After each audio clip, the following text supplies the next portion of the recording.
بسم اللہ الرحمن الرحیم الحمد للہ وحدہ والصلاة والسلام علی من لا نبی بعدہ وہو خاتم النبیین۔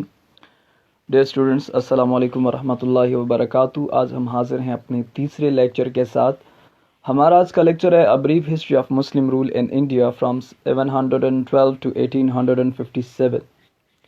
ڈیئر اسٹوڈنٹس، لاسٹ ٹائم جب ہم نظر پاکستان کو پڑھ رہے تھے اس وقت میں نے نظر پاکستان کی وضاحت کرتے ہوئے قائد اعظم کا ایک قول آپ کو پیش کیا تھا، جس میں آپ نے فرمایا تھا کہ پاکستان اس روز وجود میں آیا تھا جس روز ہندوستان کا پہلا شخص دائرہ اسلام میں داخل ہوا تھا۔ گویا کہ آپ اشارہ فرما رہے تھے اس تاریخی واقعے کی طرف جب پہلی بار محمد بن قاسم جو ہے وہ 712 میں بطور فاتح کے ہندوستان میں داخل ہوا اور ہندوستان میں مسلمانوں کی سلطنت کا آغاز کیا، اور وہ عظیم سلطنت پھر 1000 سال سلطنت جو تھی وہ مسلمانوں کی یہاں پر قائم ہوئی۔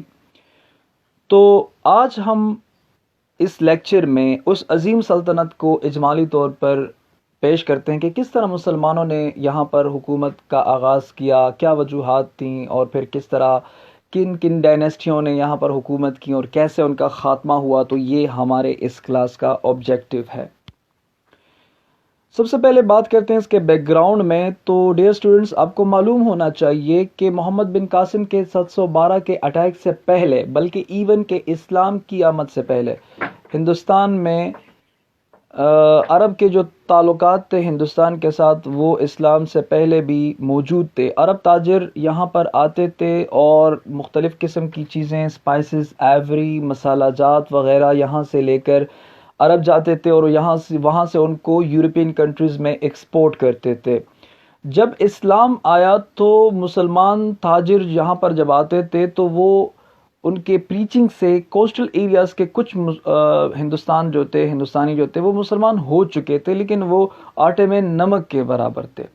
اس کے بعد جب دوسرے خلیفہ کا دور شروع ہوا، حضرت عمر رضی اللہ تعالیٰ عنہ کے دور میں، عمان کے گورنر سرکفی نامی گورنر تھا، اس نے ہندوستان کے کچھ علاقوں پر اٹیکس کیے۔ پھر اس کے بعد جا کر تیسرے خلیفہ حضرت عثمان رضی اللہ تعالیٰ عنہ، پھر چوتھے خلیفہ حضرت علی رضی اللہ تعالیٰ عنہ نے بھی اٹیکس کیے۔ ایون کہ 661 میں جب خلفائے راشدین کا دور ختم ہوا اور 661 میں جب بنو امیہ کا دور شروع ہوا جو 750 عیسوی تک تھا، بنو امیہ کا دور، اس دور میں امیر معاویہ رضی اللہ تعالیٰ عنہ جو 5ویں خلیفہ ہیں، حکمران ہیں، آپ نے بھی اٹیکس کیے جو ہے ہندوستان پر، لیکن وہ اٹیکس جو تھے وہ کامیاب نہیں ہو سکے۔ بنو امیہ ہی کا دور ہے 661 سے لے کر 750 عیسوی تک۔ اس زمانے میں ولید بن عبد الملک ایک خلیفہ ہے 705 سے لے کر 715 تک۔ اس زمانے میں حجاج بن یوسف ایک معروف شخصیت ہے، آپ نے نام سنا ہوگا بہرحال، وہ عراق کے گورنر تھے اور آپ کے تعلقات جو تھے وہ سیلون کے جو موجودہ سری لنکا ہے اس کے بادشاہ کے ساتھ بڑے قریبی تعلقات تھے۔ وہ اکثر گفٹس وغیرہ کا تبادلہ بھی ہوتا رہتا تھا۔ تو سری لنکا کے کچھ ساحلی علاقوں پر کچھ عرب تاجروں کی وفات ہوئی، جس کے ویڈوز اور جن کے آرفنز جو تھے ان کو کچھ شپس میں بٹھا کر اور ان کے ساتھ کچھ تحفے تحائف بھی ساتھ لے کر وہ حجاج کی طرف روانہ کیا۔ جب وہ شپس دیبل کے قریب پہنچے، دیبل جو آج کل موجودہ جو کراچی کے آس پاس کا علاقہ ہے، جب وہاں پر پہنچے تو وہاں پر کچھ سی پائرٹس نے ان کو لوٹ لیا۔ جب اس کی خبر حجاج بن یوسف کو ہوئی تو حجاج بن یوسف نے وہاں کا جو رسپانسبل مہاراجا تھا، راجہ داہر، اس کو خط لکھا کہ وہ شپس حوالے کرے، لیکن راجہ داہر نے یہ کہتے ہوئے انکار کر دیا کہ وہ تو چور تھے، وہ تو ہمارے اختیار میں نہیں ہے، لہٰذا ان سے بدلہ لینے کے لیے آپ نے 710 میں عبید اللہ نامی ایک جنرل کو بھیجا، لیکن وہ شہید ہوئے۔ پھر بدیل کو بھیجا 711 میں، لیکن اس کو بھی شکست کا سامنا کرنا پڑا۔ بالآخر آپ نے اپنے داماد اور اپنے بھتیجے جو بہت ہی بریلینٹ قسم کے جرنیل تھے، اور اس وقت اس کی عمر جو تھی وہ 17 برس تھی، 6000 سپاہیوں کے ساتھ ہندوستان بھیجا، اور وہ بلوچستان کے راستے سندھ میں داخل ہوا اور انتہائی کم وقت میں مختلف راجاؤں کو شکست دی اور ایون راجہ داہر کو شکست دی، اور سندھ کا علاقہ اور ساؤتھ پنجاب، رفلی سنگھ، آج کل کا آدھا پاکستان آپ نے قبضہ کر لیا، اور بنو امیہ کے گورنر کی حیثیت سے اور کے صوبے کی حیثیت سے سندھ کو اور پنجاب کے کچھ علاقوں کو اپنی سلطنت میں اور اپنی خلافت میں شامل کیا، اور یوں پہلی بار سندھ میں اسلام آیا. اسی وجہ سے سندھ کو باب اسلام بھی کہا جاتا ہے. یہاں پر ایک بات سمجھ لینی ضروری ہے کہ یہ تو وہ امیجیٹ کاز ہے کہ جس کی وجہ سے مسلمانوں نے یہاں پر اٹیک کیا، محمد بن قاسم، اور سندھ کو فتح کیا. اس کے علاوہ بھی کچھ وجوہات ہیں جو مختلف کتابوں میں ذکر ہے، جس طرح کا ایک وجہ یہ بھی ہے کہ اسپرٹ آف اسلام جو ہے وہ ایک ذیلی مقصد تھا، بلکہ ذیلی نہیں بلکہ جو ہے وہ ایک مین مقصد تھا کہ مسلمان جو تھے وہ اسلام کا پھیلاؤ چاہتے تھے، اور یہ بھی اسی مقصد کے تحت تھا. جس طرح مختلف علاقوں کو مسلمانوں نے فتح کیا، اور یہ وہ وقت تھا، میں آپ کو یہ بھی بتاؤں کہ یہ 712 کا اور 710 کا جو وقت تھا، اور اسپیشلی ولید بن عبد الملک کا جو زمانہ تھا، یہ وہ خلیفہ تھے جن کے دور میں اسلام بہت پھیلا. یعنی اسی کے دور میں قتیبہ بن مسلم نے سینٹرل ایشیا پر حملہ کیا، اسی کے زمانے میں محمد بن قاسم نے ہندوستان پر حملہ کیا، اسی کے زمانے میں جو ہے وہ طارق بن زیاد نے اسپین پر حملہ کیا. تو یہ ہے کہ مختلف ارد گرد جو ہے وہ حملے ہوئے جو مختلف وجوہات کی بنا پر تھے، لیکن مین جو وجہ تھی وہ اسلام کا پھیلاؤ تھا. اور ایک وجہ یہ بھی بیان کی جاتی ہے کہ راجہ داہر کے ساتھ جو تھے وہ حجاج بن یوسف کے تعلقات ویسے بھی پہلے سے اچھے نہیں تھے، کیونکہ ایران کے کچھ ریبلز تھے، کچھ جو ہے وہ باغی تھے جن کو پناہ دیا تھا راجہ داہر نے. تو وہ بھی تھا کہ ریونج کا ایک وہ تھا کہ ریونج لینا چاہتے تھے راجہ داہر سے. لیکن یہ امیجیٹ کاز تھی، یہ جو تھی جہازوں کا لوٹنا، یہ ایک امیجیٹ کاز بنی مسلمانوں کے اس حملے کا. بہرحال مسلمانوں نے یہاں پر 712 میں اپنی حکومت قائم کی، اور مسلمانوں کی اور عرب کی یہ حکومت جو تھی وہ تقریباً آپ یوں سمجھے کہ 300 سال یعنی 3 صدیوں پر مشتمل تھی. ان 3 صدیوں میں بہت سارے اثرات ہوئے ہندوستان پر. یعنی آپ اگر میں صرف ایفیکٹس پر آ جاؤں، چونکہ ابھی میں صرف تاریخی حوالے سے بات کر رہا ہوں، زیادہ میں ڈیٹیل میں نہیں جا رہا کیونکہ پھر یہ لیکچر بہت طویل ہو جائے گا. بہرحال عرب کے حکومت سے یہاں پر بہت سے اثرات ابھی بھی آج کل بھی ہمیں مل رہے ہیں. ایک یہ ہے کہ عربی کے الفاظ یہاں پر آ گئے، عربی نام یہاں پر آ گئے. کچھ ہندوستان میں وہاں سے کھجور کی پیداوار ایگریکلچر فیلڈ میں بھی، پولیٹیکل بھی، یہ شیخ کا جو کنسیپٹ ہے وڈیرا کا، تو عرب کا جو شیخ کا کنسیپٹ ہے، اور وہاں پر مختلف قسم کی مطلب کہ اثرات آج بھی آپ محسوس کر سکتے ہیں. بہرحال وہ ہمارا اس وقت وہ مین ٹاپک نہیں ہے، ہم اس وقت صرف تاریخی لحاظ سے اس کو پڑھ رہے ہیں. بہرحال 300 سال جو ہے یہاں پر حکومت کی، اور ان 300 سالوں میں جو سب سے بڑا فائدہ ہوا وہ یہ تھا کہ اسلام پھیلا. سندھ میں اسلام پھیلا، اور پنجاب میں جو علاقے ملتان وغیرہ کے ان کے پاس تھے وہاں پر اسلام خوب جو ہے وہ پھیل گیا. اس کے بعد عرب کی حکومت کے بعد غزنوی خاندان جو تھا انہوں نے حکومت کی. غزنوی خاندان کے جو سربراہ ہے وہ محمود غزنوی ہے، جو 997 میں غزنی کے بادشاہ بنے اور 1030 میں آپ کی وفات ہوئی. ان 33 سالوں میں جو آپ غزنی کے حکمران تھے، وہاں سے آپ نے اٹیکس کرنے کا آغاز کیا ہندوستان پر 1001 میں، اور 1001 سے لے کر آپ نے اپنی وفات تک ہندوستان پر 17 حملے کیے. اور آپ کے کریڈٹ میں یہ بات جاتی ہے کہ آپ نے 17 حملے جیتے بھی. اگرچہ آپ نے یہاں پر کوئی اپنی پراپر سلطنت قائم نہیں کی، لیکن آپ کے حملوں سے 2 فائدے ہوئے. پہلا فائدہ یہ کہ آپ نے راستہ ہموار کیا بعد میں آنے والے حکمرانوں کے لیے، ایک سیف راستہ، کیونکہ آپ نے تمام حملے جتنے بھی کیے وہ تھرو خیبر کیے. اور اس سے پہلے میں نے جس طرح پہلے بیان کیا کہ بلوچستان کے تھرو آیا تھا محمد بن قاسم، تو وہ تھوڑا ڈیفیکلٹ راستہ تھا. اور بعد میں یہ سب پتہ چلا، حکمرانوں کو یہ بھی پتہ چلا کہ محمود غزنوی نے جتنے بھی حملے کیے وہ خیبر سے کیے اور سارے جیتے بھی. تو خیبر جو ہے وہ نسبتاً ایک آسان راستہ ثابت ہوا. دوسری بات یہ کہ ہندو راجاؤں کی غلطیوں کو ایکسپوز کیا، اور بعد میں آنے والے حکمرانوں کے لیے وہ نسبتاً آسان تھا کہ وہ کس طرح جو ہے وہ تیاری کر کے آئیں، کیونکہ محمود غزنوی کے اٹیکس نے یہ فائدہ بھی دیا تھا کہ ہندو راجاؤں کی غلطیوں کو ایکسپوز کیا تھا. تو یہ 2 فائدے جو ہیں وہ ہوئے. اگرچہ غزنوی کی وفات 1030 میں ہوئی، لیکن پھر بعد میں ان کے جو خاندان نے حکومت کی وہ مزید 150 سال آپ نے حکومت کی. تو یوں جنرلی اور ایز اے ہول اگر آپ میں بیان کروں مجموعی طور پر، تو 1175 تک، یعنی مجموعی طور پر 174 سال آپ کے خاندان نے، یعنی غزنوی خاندان نے ہندوستان کے مختلف علاقوں پر جو ہے وہ حکومت کی. اس کے بعد 1175 سے لے کر 1206 تک ہندوستان پر جس ڈائنیسٹی نے حکومت کی وہ غوری خاندان ہے. شہاب الدین غوری جو ہے وہ 1174 میں غور کے بادشاہ بنے، غور کے حکمران بنے اور آپ نے 1175 میں ہندوستان پر حملے کا آغاز کیا. پشاور، ملتان، سندھ کو فتح کیا. 1185 میں آپ نے لاہور کو بھی فتح کیا جہاں پر اس نے آخری غزنوی حکمران خسرو ملک کو شکست دی. اس کے بعد اپنی سلطنت کو اور اسلامی سلطنت کو وسیع کرنے کے لیے آپ نے دلی پر بھی حملہ کیا. اس وقت پرتھوی راج چوہان جو تھے وہ دلی کے سلطان تھے، دلی کے رولر تھے.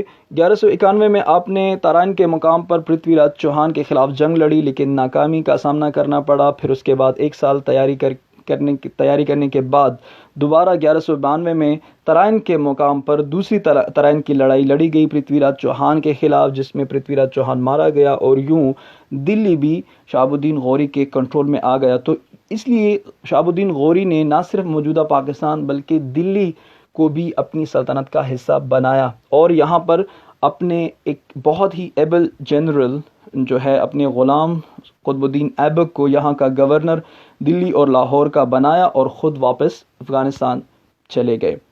1206 میں غوری کی وفات کے بعد قطب الدین ایبک جو ہندوستان کا نائب اور گورنر کی حیثیت سے تھے اس نے خود کو سلطان ڈکلیئر کیا اور یوں 1206 سے لے کر 1526 تک ایک اور ڈائنیسٹی کی بنیاد پڑ گئی جس کو ہم سلاطینی دلی یا دہلی سلطنت جو ہے وہ کہتے ہیں. دلی سلطنت کا پہلا سلطان جو تھا وہ قطب الدین ایبک تھا جو کہ غلام تھا اور اس لیے اس کو خاندان غلامان بھی کہا جاتا ہے. اور اس کا آخری حکمران جو 1526 میں ظہیر الدین بابر نے جس کو شکست دی 1526 میں وہ تھا ابراہیم لودھی. تو یہ دلی سلطنت جو تھا وہ 1206 سے لے کر 1526 تک ہے اور اس دلی سلاطینی دلی میں جو قریباً 320 سال پر مشتمل ہے اس میں قریباً 5 ڈائنیسٹیوں نے حکومت کی. پہلی ڈائنیسٹی ہے سلیو ڈائنیسٹی، کیونکہ سلیو ڈائنیسٹی اس کو سلیو ڈائنیسٹی اس لیے کہتے ہیں کیونکہ شہاب الدین غوری کے بعد جس سلطان نے خود کو سلطان ڈکلیئر کیا تھا وہ قطب الدین ایبک ایک غلام تھا اور پھر قطب الدین ایبک کی وفات کے بعد 1210 میں اس کا غلام سلطان شمس الدین التمش اور پھر اس کی بیٹی رضیہ سلطانہ، پھر ناصر الدین محمود اور پھر جو ہے اس طرح آخری کیقوباد تک، یعنی یہ 1290 تک یہ تمام تر جو تھے وہ یا تو غلام تھے اور یا غلاموں کے بچے تھے. تو اس لیے اس خاندان کو خاندان غلامان کہتے ہیں. اور یہ بھی میں یہاں پر ایک بات کہوں کہ اسلام کی خوبصورتی ہے کہ غلام جو ہے وہ بھی بادشاہ کے پوسٹ تک پہنچ چکا ہے اور حکومت کی باقاعدہ. تو یہ اس دنیا کی تاریخ میں آپ کو کہیں پر نہیں ملے گی یہ بات کہ کسی غلام نے جو ہے وہ حکومت کی. بہرحال سلیو ڈائنیسٹی، پھر اس کے بعد خلجیوں کی حکومت آئی. خلجی جو ہے وہ ایک پختون ٹرائب ہے، انہوں نے حکومت کی تقریباً 30 سال. علاؤالدین خلجی اور پھر آخر میں مختلف سلطان نے حکومت کی. پھر تغلق آ گئے، یہ بیسیکلی ترک تھے. پھر سید ڈائنیسٹی نے حکومت کی، سادات تھے، سید تھے. اور پھر اس کے بعد لودھی ڈائنیسٹی نے بھی حکومت کی، بہلول لودھی اس کے پہلے حکمران تھے. اور آخری حکمران جو تھے 1526 میں وہ ابراہیم لودھی تھے جس کو شکست دی ظہیر الدین بابر نے. تو یہ خاندان یہ جو دلی سلطنت ہے 1206 سے غوری شہاب الدین غوری سے لے کر اس کے وفات سے لے کر جو قطب الدین ایبک نے جس سلطنت کا آغاز قائم کیا سلاطینی دلی کا، چونکہ وہ دلی میں رہتے تھے اور سلطان کہلاتے تھے اس لیے اس کو سلاطینی دلی بولتے ہیں. تو سلاطینی دلی کا جو حکومت ہے 320 سال راؤنڈ اباؤٹ، ان میں ان 5 ڈائنیسٹیوں نے حکومت کی جس کے بارے میں کافی ساری ڈیٹیل ہے لیکن میں آپ کو مختصراً صرف ایک اجمالی جائزہ بتا رہا ہوں. اس کے بعد 1526 میں جس طرح میں نے پہلے کہا کہ لودھی خاندان کے آخری حکمران ابراہیم لودھی کو شکست دی بابر نے اور مغل ڈائنیسٹی کی بنیاد رکھی. مغل اصل میں جو تھے وہ منگول کا ایک بگڑا ہوا نام ہے. مغول ترک میں منگول کو مغول کہتے ہیں اور اسی وجہ سے مغل کے نام سے جو ہے وہ ہم اس کو پڑھتے ہیں. تو اس لیے مغل ڈائنیسٹی جو تھی وہ بیسیکلی ظہیر الدین بابر جو تھے وہ اس کا جو والد تھا عمر شیخ اور اس کی جو ماں تھی وہ قتل نگار خانم تھی، وہ جو ہے وہ امیر تیمور اور چنگیز خان کے خاندان سے تھے. تو امیر تیمور جو تھا وہ ترک تھا اور چنگیز خان جو تھا وہ منگول تھا. تو بابر میں دونوں قسم کی کوالٹیز آ گئی، ایک ترکوں کی سی بہادری اور منگولوں کی سی بے چینی. تو بیسیکلی وہ اس کے جو آباء و اجداد تھے وہ یہ تھے. بہرحال مغل ڈائنیسٹی جو ہے وہ قائم ہوئی 1526 میں اور ان کا خاتمہ ہوا بہادر شاہ ظفر 1857 تک. تقریباً یہ بھی کوئی قریباً آپ کہیں کہ 300 پلس ایئرز بنتے ہیں. لیکن مغل ڈائنیسٹی کو ہم دو حصوں میں تقسیم کرتے ہیں. ہم پہلے دور 1526 سے لے کر 1707 تک گریٹ مغلز ہیں، عظیم حکمران ہیں، اور پھر اس کے بعد 1707 اورنگزیب عالمگیر کی وفات کے بعد جو ہے وہ کمزور حکمران آ گئے جس کو ہم لیٹر مغلز کہتے ہیں. تو جو طاقتور حکمران تھے ان میں بابر تھا، پھر بابر کا بیٹا ہمایون تھا، پھر ہمایون کا بیٹا اکبر تھا، پھر اس کا بیٹا جہانگیر تھا، پھر اس کا بیٹا شاہ جہاں تھا، اور پھر اس کا بیٹا اورنگزیب تھا. یہاں پر صرف میں آپ کو ایک بات کہوں کہ بیچ میں جو ہمایون ہے 1530 سے لے کر 1556 تک، اس میں صرف ایک بات یہ ضروری ہے کہ 1540 سے لے کر 1555 تک یہ 15 سال کا ایک گیپ ہے جس میں شیر شاہ کے سوری خاندان نے حکومت کی. شیر شاہ اس کا عظیم حکمران تھا جس کے بہت عظیم سروسز ہیں اور ان کے ایسے سروسز ہیں اور ایڈمنسٹریشن اس کا سیٹ اپ ہے کہ اس پر علیحدہ سے جو ہے وہ پی ایچ ڈی کی جا سکتی ہے اور ہو رہی ہے اور ہوتی بھی ہے. بہرحال اس کے سروسز بہت عظیم ہیں، لیکن یہاں پر میں صرف مغل کو ڈسکس کر رہا ہوں. ٹھیک ہے. اورنگزیب عالمگیر جو ہے وہ آخری پاورفل حکمران تھے جس کا انتقال ہوا 1707 میں، اور اس کے بعد ہندوستان کی جو حکومت تھی مسلمانوں کی ہندوستان میں وہ ڈکلائن کا شکار ہو گئی، اور پھر ہوتے ہوتے لیٹر مغل جو ہے وہ بہادر شاہ ظفر اس کا آخری حکمران ثابت ہوا، جس کو ایسٹ انڈیا کمپنی ایک انگریزوں کی کمپنی تھی جس نے شکست دی، اور یوں ہندوستان سے مسلمانوں اور مغلوں کا خاتمہ ہوا. ٹھیک ہے. اب آتے ہیں کہ مغل کے جو عظیم حکومت تھی مغلوں کی، اور آپ یوں کہیں کہ ہندوستان میں سب سے بڑی حکومت تھی. جس ڈائنیسٹی نے حکومت کی، مختلف ڈائنیسٹی جس کا میں نے ذکر کیا، عرب نے حکومت کی یہ ایک ڈائنیسٹی ہے، پھر غزنویڈز نے حکومت کی یہ ایک ڈائنیسٹی ہے، پھر غورڈز نے حکومت کی یہ ایک ڈائنیسٹی ہے، دہلی سلطنت نے کی یہ بھی ایک ڈائنیسٹی ہے، اور مغل ڈائنیسٹی ہے. یہ تقریباً 4-5 جو ڈائنیسٹیز ہیں جنہوں نے ہندوستان پر حکومت کی، ان میں سے سب سے زیادہ حکومت جو ہے وہ مغلوں نے کی، اور سب سے پاورفل حکمران بھی مغل تھے. تو یہ پاورفل حکمران کس طرح ان کا خاتمہ ہوا، اس کے مختلف وجوہات ہیں. مختلف کتابوں میں یہ چند میں نے ذکر کیے ہیں، اس سے بھی زیادہ وجوہات آپ جو ہیں وہ لاتعداد آپ کو مل سکتی ہیں، اور بہت سی وجوہات مختلف کتابوں میں ذکر ہوئی ہیں. لیکن یہاں پر جو میں نے ذکر کیے ہیں ان میں سے سب سے پہلے ہے کہ لارج امپائر، ایک وسیع سلطنت تھی جس کو گریٹ مغلز تو قابو کر سکتے تھے، لیکن لیٹر مغلز جو بعد میں آئے تو ان کے بس کا کام نہیں تھا کہ وہ اس کو سنبھال سکے، کیونکہ کمیونیکیشن بھی اتنا وہ اسٹرانگ نہیں تھا. لہٰذا اتنے بڑے وسیع سلطنت کو کنٹرول کرنا جو ہے وہ محمد شاہ رنگیلا جیسے لوگوں کا کام نہیں تھا، اورنگزیب عالمگیر جیسے لوگوں کا کام تھا، اور اکبر جیسے لوگوں کا کام تھا. بہرحال تو یہ ایک لارج امپائر ایک وجہ تھی. In Islamic tradition and custom of Akbar, یہ بھی ایک مقصد تھا کہ مسلمانوں کی جو حکومت تھی وہ اسلام کے نام پر قائم ہوئی. اسلام، میں نے جس طرح پہلے آپ اگر اس کا آغاز دیکھیں تو اسلام ایک واضح مقصد تھا، اسلام کا پھیلاؤ ایک واضح مقصد تھا، لیکن مسلمانوں نے اپنے عقائد کو چھوڑ دیا. اکبر اور اس طرح کے مغل کے کئی حکمران ایسے تھے جو اسلامی تعلیمات سے ہٹ گئے تھے. یعنی فار ایگزامپل اکبر کا دین الہی جو آپ نے بنایا تھا 1582 میں، دین الہی کا مقصد یہ تھا کہ مختلف مذاہب کا ایک مجموعہ انہوں نے پیش کیا تھا، جس میں کہا تھا کہ دین محمدی اور جو ہے وہ بیسیکلی تنازعات کی وجہ بنتی ہے، لہٰذا دین محمدی کو نکال کر آپ ایسا مذہب بناؤ جو سب کا ایک ہو. خدا کو تو سب مانتے ہیں، تو دینی الہی کے نام پر کچھ مختلف مذاہب سے اصول کلیکٹ کر کے، جینزم سے، بدھزم سے، کرسچینٹی سے، ہندوازم سے اور اسلام سے، مختلف مذاہب سے نچوڑ پیدا کر کے جو ہے وہ پیش کیا، جس میں آپ کو اگر آپ بتاؤں تو گائے کی ذبح پر پابندی تھی، احمد اور محمد کے نام پر پابندی تھی، اذان کے نام پر اذان پر پابندی تھی، داڑھی رکھنے پر پابندی. تو اس طرح کی ان اسلامک بہت سارے چیزیں تھیں جو اکبر نے کی تھی. تو یہ بھی ایک وجہ تھی کہ اسلام جو تھا، جس چیز کا آغاز اسلام پر ہو، تو مغلوں نے وہ اس کو بلا دیا. بظاہر آپ کو میں بتاؤں کہ ٹھیک ہے کہ اسلام کا ایک براڈ نظام تو قائم تھا، لیکن خود جو تھے وہ مغل بادشاہوں کے سوائے چند کو چھوڑ کر، اورنگزیب عالمگیر جیسے لوگ جو اسلام پر بہت اسٹرکٹلی عمل کرتے تھے، بعض حکمران جو تھے جس طرح جہانگیر کی موت جو تھی وہ خود شراب پینے سے ہوئی ہے. تو ان اسلامک ٹریڈیشن یہ بھی وجہ تھی کہ اسلام کو انہوں نے چھوڑ دیا، اور یہی وجہ تھی کہ ان کا خاتمہ ہوا. اور اس کے علاوہ جو تھے وہ مسلمان آپس میں جو ہے وہ ڈس لائلٹی اور ڈس یونٹی کا شکار ہو گئے. برٹش انفلوئنس بھی ہے جس کو میں علیحدہ سے ایک سلائیڈ میں بیان کرنا چاہوں گا. اور لیک آف کمپیٹنٹ سکسیسرز، اس کا پہلے میں ذکر کر چکا ہوں کہ بعد میں آنے والے حکمران جو تھے وہ نااہل تھے، اور poor administration, lack of proper army and war equipments. ظاہری بات ہے کہ انگریزوں نے جو شکست دی 1857 میں بہادر شاہ ظفر کو، تو وہ اس لیے کہ وہ تعداد میں تو کم تھے، لیکن وہ اپنے پاس ایک ٹیکنالوجی لے کر آئے تھے، بجائے اس کے کہ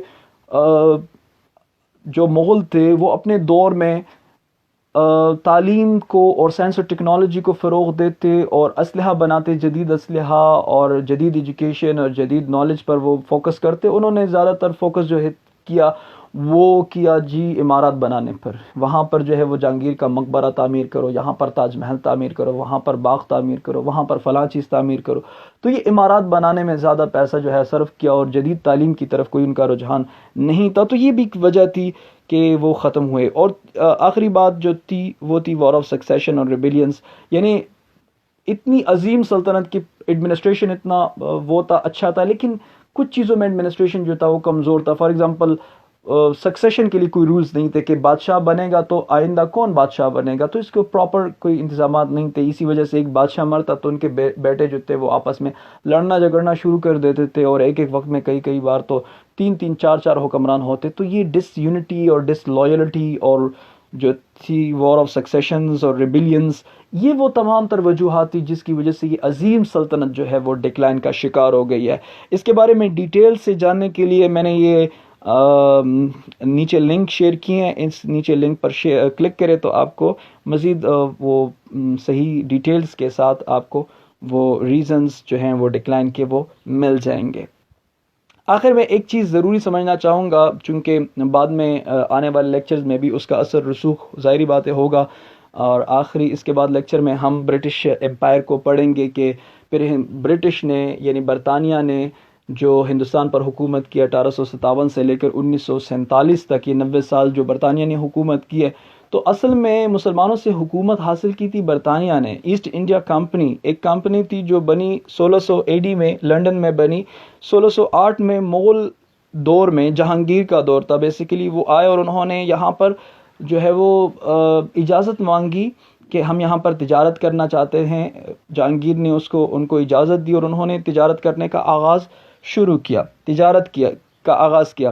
1608 سے لے کر 1707 تک، یعنی جب پاورفل اور گریٹ مغلز موجود تھے، اس عرصے میں انہوں نے فوکس کیا صرف اور صرف تجارت پر. لیکن اورنگزیب عالمگیر کی وفات کے بعد جب مسلمان آپس میں لڑنے جھگڑنے لگے تخت کے لیے، تو انگریزوں کو یہاں پر 100 سال تو ہو چکے تھے، وہ بڑا کینلی آبزرو کر رہے تھے ہندوستانی پالیٹکس کو، اور وہ سمجھ بھی چکے تھے. تو انہوں نے سوچنا شروع کیا، مطلب they diverted their attention to capture India now.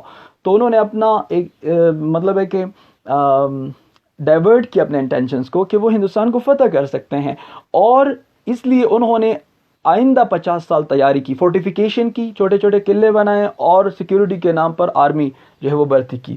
50 سال یہ کیا، اور اس کے بعد خود کو تیار کر کے سب سے پہلا جو اس نے کام کیا انہوں نے وہ تھا 1757 میں جنگ پلاسی میں انہوں نے بنگال کو فتح کیا. بنگال کے فتح کرنے کے بعد پھر اس کے بعد جو ہے وہ میسور کو فتح کیا، دلی کو فتح کیا، سندھ کو فتح کیا، ٹھیک ہے، اور مختلف علاقوں کو، پنجاب کو فتح کیا 1849 میں، اور بالآخر 1857 میں انہوں نے جنگ لڑی اور پورے ہندوستان کو جو ہے وہ فتح کیا اور بہادر شاہ ظفر کو جیل میں ڈالا.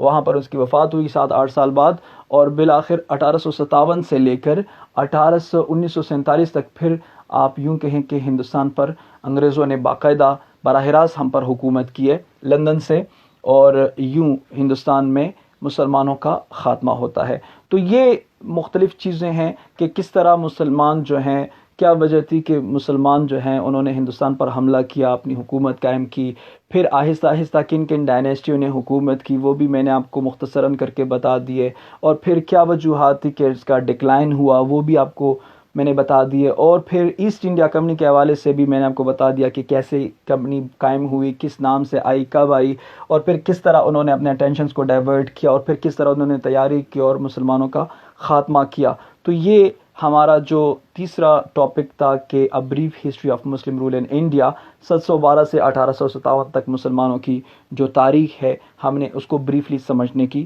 کوشش کی. اس پر ایک بندہ اس کے بعد اگر اپنی اسٹڈی ڈیولپ کرنا چاہتا ہے تو ایک اسکیچ کی حیثیت سے ہے، پھر اسی وجہ سے اسی اسکیچ کو آپ آگے لے جا کر جو ہے وہ اس پر اپنی اسٹڈی ڈیولپ کر سکتے ہیں. بہرحال اپنے اسٹوڈنٹ کے لیے میں کویشچن ضرور دیتا ہوں اینڈ میں، اور آج کا ہمارا کویشچن ہے کہ write an account on the causes responsible for the decline of Muslim rule یا مغل رول ان انڈیا.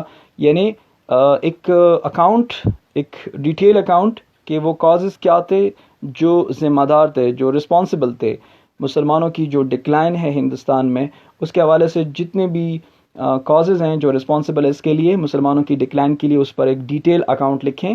اور اس کے لیے میں نے آپ کو پہلے ہی نیچے وہ لنک دیا ہے، اس پر آپ کلک کریں یا وہ ٹائپ کریں اور سرچ کریں تو وہاں پر آپ کو پراپرلی وہ ڈیٹیلز کے ساتھ وہ کازز مل جائیں گے جو ہندوستان میں مسلمانوں کی حکومت کے خاتمے کے لیے رسپانسبل ہے. مزید کسی اسسٹنس کی ضرورت ہو تو میرا واٹس ایپ نمبر ہے، آپ اس پر مجھے میسج کر سکتے ہیں. تھینک یو سو مچ. اللہ حافظ.